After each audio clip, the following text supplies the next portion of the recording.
अस्सलामुअलैकुम। हमें अपनी ज़िंदगी में बहुत से मसाइल का सामना करना पड़ता है। कुछ मसाइल छोटे होते हैं और कुछ मसाइल बड़े होते हैं। अगर हम इन मसाइल से घबरा कर ज़िंदगी से तंग आ जाएंगे तो हम डिप्रेशन का शिकार हो जाएंगे। यही वजह है कि आजकल हर तीसरा बंदा डिप्रेशन का शिकार है। दोस्तों, ऐसा इसलिए होता है क्योंकि हम अपने मसाइल और प्रॉब्लम्स को हल करने की बजाय उनसे भागते हैं और उन्हें सर पर सवार किए रखते हैं। माहिरीन का कहना है कि अगर आपने किसी मसले को बगैर हल किए छोड़ दिया तो आप आगे नहीं बढ़ सकते, यानी आप कामयाब नहीं हो सकते। इसलिए कामयाब होने के लिए ज़रूरी है कि आपको जो भी प्रॉब्लम पेश आए, कोई भी मसला हो, उसे सॉल्व करें, उससे भागे मत। आपकी प्रॉब्लम्स छोटी हैं या बड़ी, अगर आप उन पर तवज्जो देंगे तो वो ज़रूर हल हो जाएंगी। इस वीडियो में 5 ऐसे ट्रिक्स एंड स्टेप्स बताए गए हैं जिनके ऊपर अमल करके आप अपनी सारी प्रॉब्लम्स को सॉल्व कर लेंगे। इसके अलावा आपको मुश्किलात और प्रॉब्लम्स का हल करने में इस कदर तजर्बा हो जाएगा कि आप खुद भी हैरान रह जाएंगे। दोस्तों, हर फील्ड में जीनियस लोग इन्हीं तरीक़ों पर अमल करके अपनी प्रॉब्लम्स को सॉल्व करते हैं। जब आप इन तरीक़ों को मसाइल का हल करने के लिए इस्तेमाल करेंगे तो दरअसल आप एक जीनियस और सक्सेसफुल इंसान की तरह काम करेंगे और आपको एक जीनियस और सक्सेसफुल इंसान का दर्जा हासिल हो जाएगा। चलें शुरू करते हैं। Point number 1, relax and be confident. जब आपको कोई मसला दरपेश हो और आप उसकी वजह से आगे ना बढ़ पा रहे हो तो आप सारा काम छोड़ छाड़ कर पुरसकून हो जाएं। तसव्वुर करें कि उस मसले का हल आपका मुंतज़िर है। इससे आपका जिस्मानी और जहनी यानी फिजिकल एंड मेंटली तनाव ख़त्म हो जाएगा और आपका जहन खुलना शुरू हो जाएगा। तब आपके जहन में आइडियाज़ आना शुरू हो जाएंगे और आपकी तख्लीकी क़ुव्वत यानी क्रिएटिविटी बेदार हो जाएगी। आप जिस कदर पुरअतमाद एंड कॉन्फिडेंट होंगे उसी कदर आप मसले के हल के करीब पहुँचेंगे। हर मसले के अंदर ही उसका हल मौजूद होता है, इसलिए पुरसकून और कॉन्फिडेंट होने से आप ज़्यादा बेहतर अंदाज में मसले को हल कर लेंगे। दोस्तों, प्रॉब्लम इतनी कॉम्प्लिकेटेड नहीं होती जितना हमारा जहन, हमारा माइंड उसे सोच कर कॉम्प्लिकेटेड बना देता है। जहन को खुला छोड़ने से और पुरसकून रहने से आप हर मसले का हल निकाल लेंगे। इसके बाद पूरे कॉन्फिडेंस से कदम आगे बढ़ाएं, बस मसले की दूसरी जानिब आपको उसका हल ज़रूर मिल जाएगा। Point number 2, change your words. अपने अल्फाज को तब्दील करें। अपने मसले को पहचान कर इसको एक चैलेंज की तरह कबूल करें। इसके साथ ही अपने इस्तेमाल होने अल्फाज पर गौर करें क्योंकि अल्फाज बहुत अहम होते हैं। अल्फाज जज्बात को जन्म देते हैं। अल्फाज का इंतखाब मसाइल को हल करने में बहुत अहम किरदार अदा करता है। दोस्तों, अल्फाज ही आपको खुशी दे सकते हैं, आपके अंदर क्रिएटिविटी और एनर्जी भर सकते हैं और अल्फाज ही आपको तोड़ के रख सकते हैं, आपकी सारी क्रिएटिविटी और कॉन्फिडेंस को ख़त्म कर सकते हैं। इसलिए आपने अपने वर्ड्स को चेंज करना है। इस तरह के मसला या मुश्किल एक नेगेटिव वर्ड है, इसकी जगह आपने पॉजिटिव वर्ड चैलेंज इस्तेमाल करना है।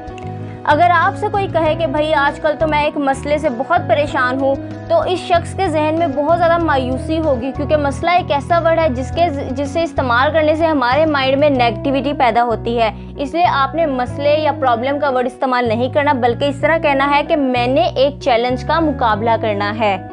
इससे आपके जहन में पॉजिटिविटी पैदा होगी और आप इस चैलेंज को कबूल करेंगे और इसे हल करने के लिए, इसे सर करने के लिए पूरी कोशिश करेंगे और आपका मसला मिनटों में हल हो जाएगा और आपके अंदर मोटिवेशन भी इन्हीं अल्फाज की वजह से पैदा होगी। Point number 3, right your problems and identify your problems. दोस्तों, अपने आप से सवाल करें कि असल मसला है क्या, क्योंकि बाज़ औक़ात हमें कोई ना कोई मसला तो होता है लेकिन हमें समझ नहीं आ रहा होता कि मेन वजह क्या है या मेन प्रॉब्लम क्या है जो हमें तंग कर रही है और जो गौर तलब है।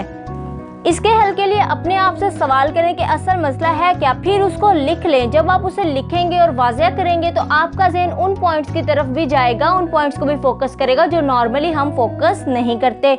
तिब में कहा जाता है बीमारी की तशखीस आधा इलाज है। इसके बाद फिर आप अपने आप से सवाल करें कि इसका हल क्या है, इसके मुमकिन हल, हर पहलू से उसके ऊपर गौर करें। इस तरह आपको इस मसले का हल मिल जाएगा और इस मसले के हल के लिए एक तरीका नहीं बल्कि कई तरीके मिल जाएंगे। Point number 4, think about possible solutions. दोस्तों, किसी भी मसले के हल के लिए ज़रूरी है कि आप मसले के तमाम पहलुओं, तमाम फैक्टर्स पर गौर करें और मसले के जो मुमकिन असबाब यानी सॉल्यूशंस हो सकते हैं उन पर भी गौर करें। मसले के वो फैक्टर्स, वो पॉइंट्स जो कि आंखों से पोशीदा होते हैं या हो सकता है आपने उनके ऊपर कभी गौर ना किया हो, वो उस वक्त सामने आ जाएंगे। अगर आप फिर भी नाकाम रहते हैं तो इससे पहले आपने जो काम किए हैं या जिन पहलुओं पर गौर किया है उनके ऑपोजिट फैक्टर्स और पॉइंट्स पर गौर करें। आखिर इस मसले की तह तक पहुंच ही जाएंगे। दोस्तों, अगर आप अपने काम और सोचने के अंदाज में थोड़ी सी तब्दीली पैदा कर लेंगे तो प्रॉब्लम के हिडन पहलू से भी आपका आमना सामना हो जाएगा और आपके सामने वो वाले फैक्टर्स और पॉइंट्स भी आ जाएंगे जिनके ऊपर नॉर्मली हमारा जहन नहीं सोचता।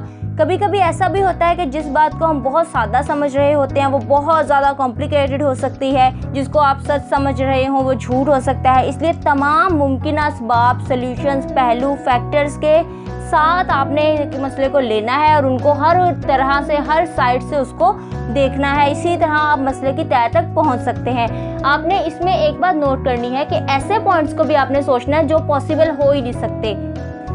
मसलन आप किसी बात को सच समझ के उसके पीछे लगे रहें, लेकिन हो सकता है वो बात झूठ हो। इसलिए आपने हर तरह से एक मसले को देखना है, सिर्फ एक ही पॉइंट से, एक ही फैक्टर, एक ही साइड से नहीं देखना, हर साइड से प्रॉब्लम को देखना है तो आपको उसका हल जरूर मिल जाएगा।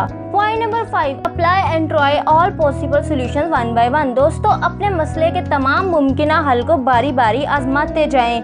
इससे अगला स्टेप ये है कि जब आप मसले को पूरी तौर पर समझ लेंगे और अगर इसका हल कुछ मुश्किल है तो तमाम पॉसिबल सॉल्यूशंस को बारी बारी ट्राई करें, क्योंकि दुनिया में कोई ऐसा मसला नहीं होता जिसका हल मौजूद ना हो, और कोई भी मसला इसलिए होता है क्योंकि उसका हल पहले से मौजूद होता है। लेकिन बाज़ औक़ात हम मसले को सही तरह से जान नहीं पाते, इसलिए इसका हल भी नहीं समझ पाते।